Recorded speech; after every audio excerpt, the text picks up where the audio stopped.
Another movement or controversy, have you, that's made a lot of noise last year was the Me Too movement. How can men better advocate for women in Hollywood in regards to the pay gap and better treatment on set? Well, yeah, I mean, this is now it's mandatory, of course, that you get sensitivity training and you realize that the kind of behavior that was exposed last year, which has been going on forever, um, that's not okay. And I think that really it is making the determination, making the decision that we're going to treat women with respect, like we wish to be treated. You know, the golden rule that Christ laid down to this day remains magnificent. You look at how he treated women, which was with great dignity and respect. His chief, most loyal followers were women. Yeah. His biggest friends and supporters.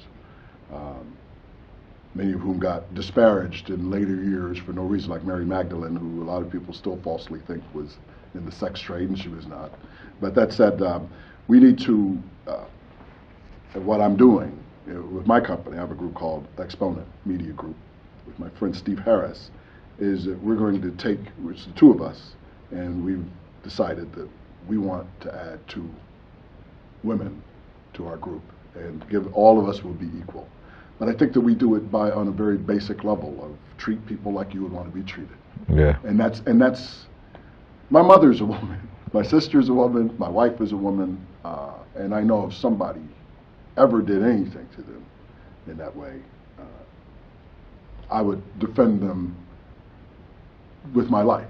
Yeah. And so I think that if we apply that to everybody, and that's a very easy thing, and I don't want to be all controversial about it, but none of this is new. Stuff has been going on in Hollywood for a long time. Some of the worst culprits and those who have, provided cover for a lot of the worst offenders are women. And you looked at what happened in the election in 2016, where 55% of white women voted for a man who is a sex buyer and who completely degrades women and so forth.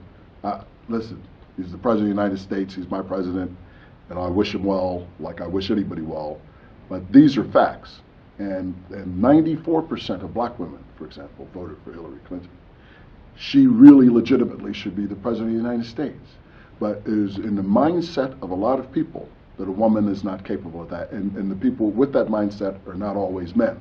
And so there's a tremendous amount of work has to be done. It's the same thing with black people. We have to do a lot of this fixing of ourselves, for ourselves, and to ourselves. In addition, the greater society has to be willing and has to determine and demand that everybody is treated equally. It's the easiest thing in the world. What's hard about paying a woman the same amount for the same work that a man would do? Other than it's in the mindset, and it's the nature of capitalism and of people. But that's just a realization that I think a great deal has gone into the zeitgeist again, where people are now aware of it. And once you're aware of it, I think you could make the steps to change it.